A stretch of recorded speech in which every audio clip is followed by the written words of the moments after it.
And tonight, I am proud to report that our island is stronger than it was just 1 year ago.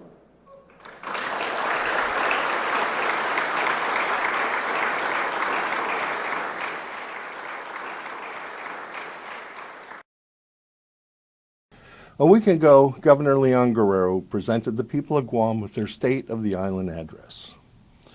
And in her State of the Island address, she thinks our island is strong. But when we take a look at the things that the people are worried about, public safety, we see all kinds of stories in the news about the dramatic increases in crime, home invasions, drug arrest, the revolving door at the courts that's turning drug dealers and back out into the community almost as fast as the police arrest them. Obviously, we see stories about public health. First of all, we have the Guam Memorial Health Hospital crisis. We have the public health crisis. And on top of that, we have the dengue fever and the coronavirus still running rampant in the media. And eventually, corona will probably get to Guam because we're so close to many of the areas that are currently affected. And public education. When we look at the quality of life on Guam, we, the people, see things a lot differently than the governor does. In her State of the Island address, the governor makes a big deal out of the lower unemployment rate numbers. It seems that the administration is so desperate for good news on anything, they're stretching things just a bit. All right, they're stretching things a lot.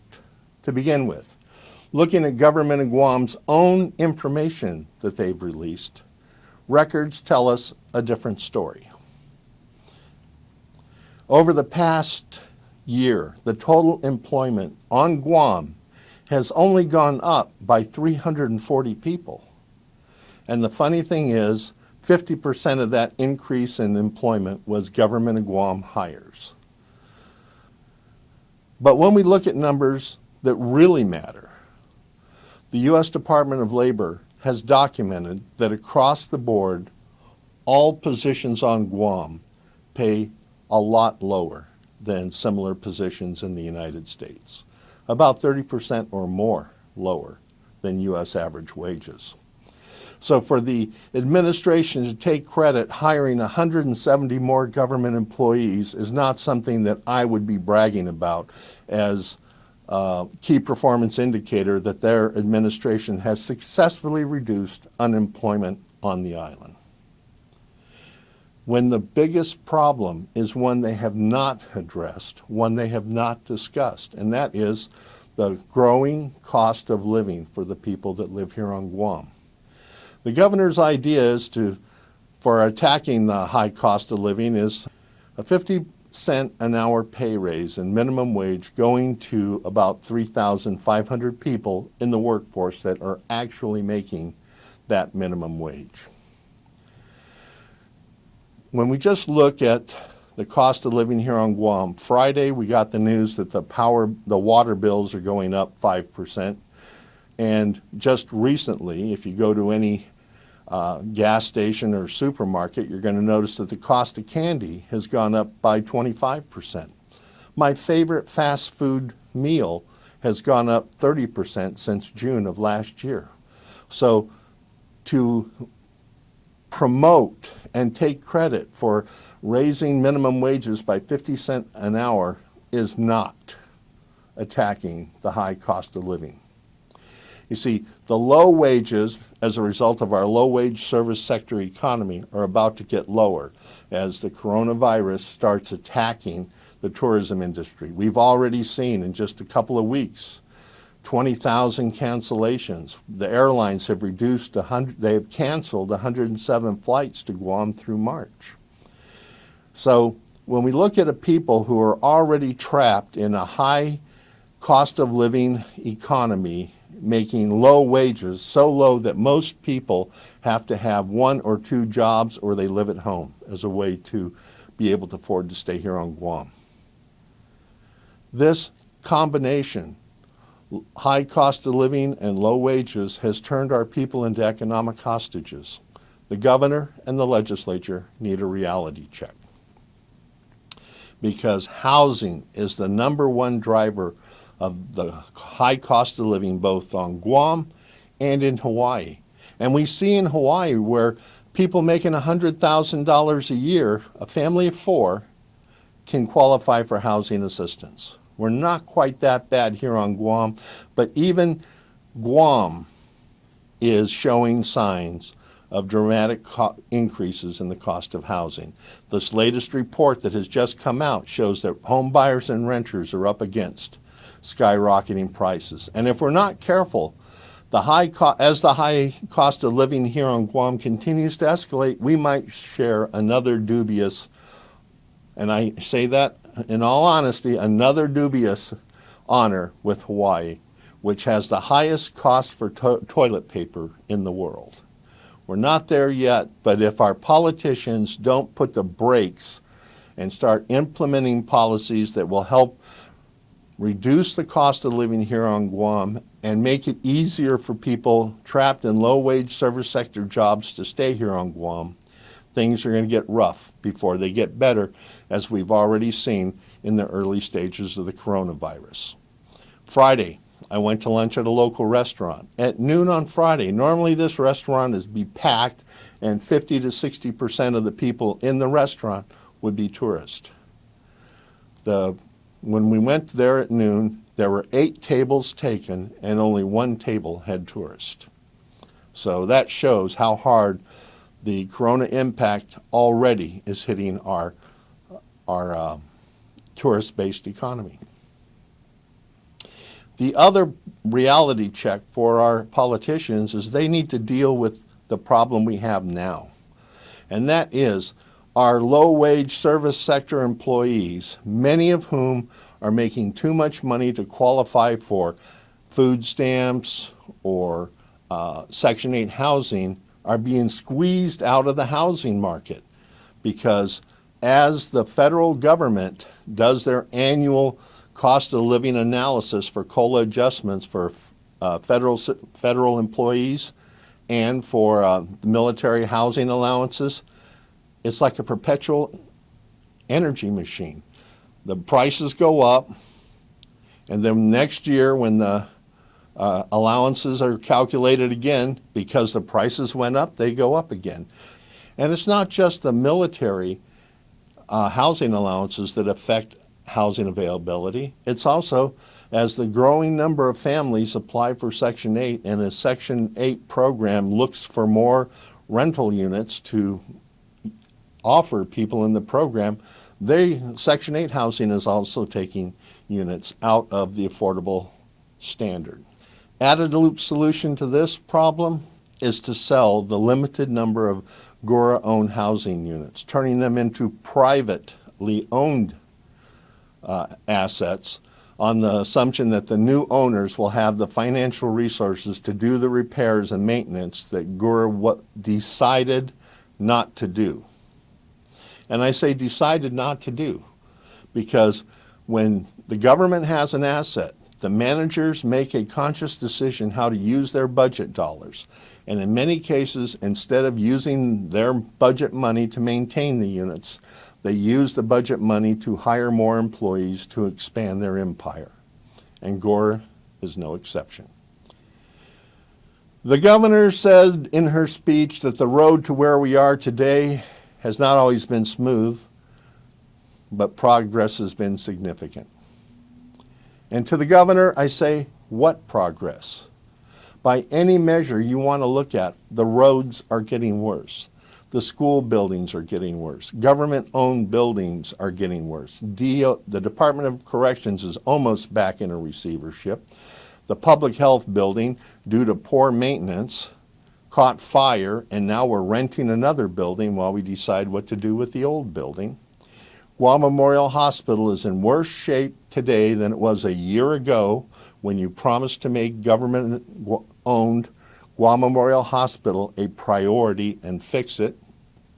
And now we're still in danger of losing our CMS certification and the Medicaid and Medicare eligibility, which could be millions of dollars to the hospital. So when the governor says by nearly every unbiased measure, our government is operating more efficiently, I have to ask, whose unbiased measure is she talking about? Because by the unbiased measures from the people, what we see is a police force that only has 17 patrol cars to patrol our villages. How is that efficient? We have a mass transit system that sometimes runs, sometimes doesn't run, doesn't have the routing necessary to make it a viable operation. How is that efficient? We still have millions of dollars of tax dollars that remain uncollected. And remember, she ran with one of her key platforms that she would collect all those uncollected tax dollars. And if the previous administration had done that, that 5% BPT tax would not be needed. Well, now she has changed her position. We're now in BPT 5% forever. The pools are closed down because her administration can't operate a swimming pool. The public restrooms at our parks and the airport are still filthy. How is that more efficient? The cost of government operations are going up. The governor's just delivered the largest budget ever to the legislature. We'll see how that ends up. Packs of stray animals are getting larger and boldered, posing a significant risk to residents in the villages. There's a growing number of abandoned vehicles littering the main road and village roads. And we have trash overflowing at all of our parks and beaches, which destroys some of the goodwill that many other people have worked hard to create with our island's visitors. If we can't operate a swimming pool, how can we possibly commit to the governor's big initiative, and probably the only initiative in this State of the Island address, universal health care? The current health care program run by the government is having a lot of problems. And if the government can't run a swimming pool, how can the government expect to run something as complicated as the universal health care problem? In her State of the Island address, she takes credit for getting tax refunds paid on time. That would be like me going to a mechanic and giving him credit for changing the tire like he was hired to do. That is one of her mandated duties, to get the taxes out on time. The court requires it. For her to use that as a victory point in her speech shows that she hasn't got a lot of things that she can talk about that her administration has done in a year. The other bragging point she has, that she paid COLA on time. Really? You paid court-mandated taxes on time and you want a pat on the back for that? You paid the cost of living adjustment to our retirees on time as the courts have ordered, and you want a pat on the back for that? And those are the extent of your bragging points? Oh, wait a minute, she has one more. She confirms that last year she returned the E911 funds back to public safety. So when you look at her State of the Island address, the only things she says in there is, I've hired 170 new government employees. Thank me, I'm welcome. I paid taxes like I'm ordered to do by the federal court. Thank me, I'm welcome. I paid COLA like I'm ordered to do by the court. Thank me, I'm welcome again. And like I told you last year that I returned the E911 funds to Department of Public Safety, I'm reconfirming to you that last year I returned the money. Thank me, I'm welcome. The people of Guam expected a lot out of this administration. They expected a lot out of this 35th legislature. And all we are seeing is self-serving actions, such as reinforcing their desire to decolonize Guam, even though they've done no work whatsoever to make sure that that is a mandate they have from the people. All they have is a mandate from a few politically well-connected insiders that think that this would be a lot of fun. Let's decolonize Guam. I did a survey. 54% like the status quo. 24% want closer relationships with the United States. So when you look at it from that point of view, 78% of the people of Guam are happy with the status quo or they want a closer relationship. Why is the governor and the legislature spending time and money and effort trying to decolonize the island against the wishes of the people? And that's where the rubber meets the road. This administration and this legislature are not paying attention to the needs of the people or the wishes of the people. They are pursuing their own agendas. Now, and this is a big if the administration and the senators were pursuing an agenda that was compatible with the goals of the people of Guam, the first thing they would have done is they would have canceled the FESPAC. They would have used that money, that $350,000, and bought between 30 and 40 drug dogs and used those drug dogs to patrol our schools and our government buildings in an effort to slow down the meth flow on this island, because meth has destroyed thousands of our families and more families are being destroyed every day. So instead of taking that money and using it for the benefit of the people, she's using that money for the benefit of politically well-connected insiders to go to Hawaii for a week, which will do nothing to make this island safer. Another disconnect between the administration and the legislature and the people of Guam is along the lines of public safety again. We just hired 21 new police officers only to learn that we only have 17 patrol cars. I don't see how she's going to put those 21 officers out in the field when she doesn't have enough patrol cars. If the governor's goals were the same as the goals of the people of Guam, she would announce that she's having all directors and deputy directors and administrative service officers surrender their vehicles to Department of Public Works to be converted into patrol vehicles to protect the people of Guam. Why does the director of land management need a government vehicle? Why does the director of the commercial port need a government vehicle? All they do is drive to and from work and to meetings downtown. At the rates they're being paid, they could afford to claim mileage and get reimbursed for their government travel. None of the other employees of government of Guam get paid to drive their cars from their home to work. Why should taxpayers pay for directors, deputy directors, and select politically well-connected insiders to use a government car bought by taxpayers and government gas paid for by taxpayers to drive themselves to and from work and to an occasional meeting at Adelup? They shouldn't.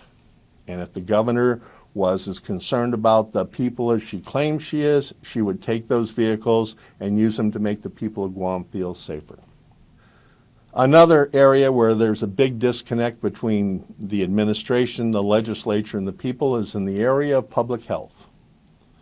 We have a public health care crisis before the coronavirus, before dengue fever. We have chronic disease rates on this island that are escalating 2 to 3 times faster than the chronic disease rates in the mainland. We're talking about cancer, high blood pressure, diabetes, cardiac disease. These diseases and other so-called lifestyle diseases are draining the financial resources from our families, and now we see the next generation of islanders that will not live as long as their parents as a result of these chronic diseases. And then on top of that, we have dengue fever return, and now we have the coronavirus. And we have public health facilities that are in shambles. We have a hospital that is limping from day to day because of poor collections and overstaff and money that's just flying out for non-essential duties. I mean, why are we paying $100,000 to send 2 people to London for a workshop they could have taken online for less than $2,000. It's things like that that are draining our healthcare system of resources, which puts the lives of the residents at risk. She claimed she was going to make government in Guam's hospital the only public hospital a priority, and now, in her second year as the governor, we are not seeing any effort towards that whatsoever. The third area where there's a big disconnect between the administration and the legislature and the people is public education. We see it in the budget. We see it in the quality of the buildings. We see it in the lack of maintenance in the buildings. We see it in the lack of cleaning in the buildings. How can these politicians claim public education is the #1 priority because our children have to compete out there in the world because we're not creating enough jobs to keep them here? I mean, look at the budget. They are budgeting less than $1 million a year to replace textbooks. The buildings are falling apart. And in the meantime, the Department of Education is asking for money, and the legislature gives them just a little over half, maybe 2/3 of what they asked for. Guam leads the area, and the governor took credit for it. She claimed that she's put 1,000 people in apprentices, and that's true, she did. She put 1,000 people, there are 1,000 people in apprenticeship programs. But that's consistent with the other area where Guam is #1 in the nation, and that is the percentage of young people who join the military. As you can see here, Guam is #1 for people who join the military. And the reason is simple. Our economy does not generate enough middle-class jobs to keep our children at home, so they have a choice.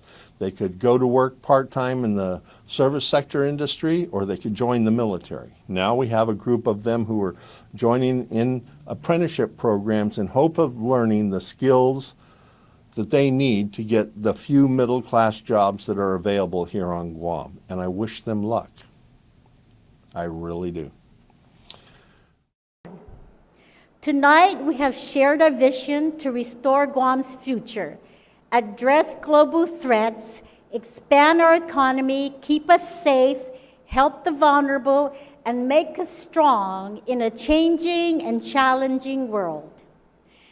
When the music stops playing and the lights go out, long after this night is over, our children and grandchildren will look back on what we said and ask, did you do what you promised? Our answer must be, yes, we did. The governor is talking about a promise that's made to the children and grandchildren of Guam. But how do we become smarter? How do we become stronger as long as politicians live on Fantasy Island and the rest of us have to live in the real world? Here's the reality check for politicians. Guam is a small island. It's 240 square miles. It has a small population, 165,000. We have a small workforce, 65,000 people holding down a little over 101,000 jobs. And that's because many of the people have to hold down 2 or 3 jobs to make ends meet. The budget of government in Guam over the past 8 years has doubled, but our economy has not. Our economy's only gone up 10% over the past 8 years. So how do politicians expect to continue to deliver record-breaking budget after record-breaking budget without doubling the economy? This political merry-go-round will keep spinning, and the people of Guam will continue to suffer a rapidly declining quality of life that drives more residents, all young and old alike, to leave our island for places with more opportunity and a better quality of life than the one being created by the politicians at Adelup and the 35th Guam legislature. We have an election coming up. We have an opportunity to change the course for this island and for our people, for our young people and generations to come. But in order to do that, we have to register and we have to vote. I'm going to be creating a series of videos because there is a lot of things the governor didn't cover in her State of Island address that should have been covered. And this is information that we as voters need to know so that when we go to the voting booth in August and in November, because we need public servants who are going to put the needs of the people first ahead of the needs of politicians and politically well-connected insiders. If you would like to help this mission and help get that information out there, you can go to our webpage right here and click on the donation button. And all your donations will be used to help do the kind of work we're doing right now, to educate the public about what's going on in our island by our politicians with our money. Politicians right now are going to raise several $1,000,000 in an effort to get reelected. We need to raise money here at Guam Citizens for Public Accountability because it takes money to hold them accountable. Again, for those of you who would like to help fund this effort, any donation helps from $1 up. And for those who donate $20 or more, you will get one of these Government of Guam We Fight Corruption t-shirts.